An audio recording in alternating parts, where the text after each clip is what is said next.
দেখেন আল্লাহ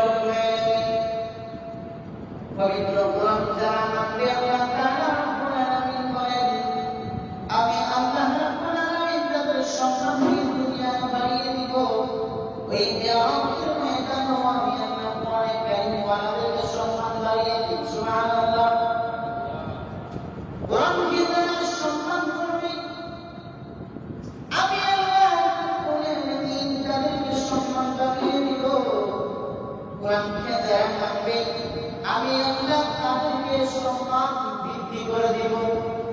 অতএব আপনি আমি কোরআনকে যতই মানব আল্লাহ রাব্বুল আলামিন আল্লাহ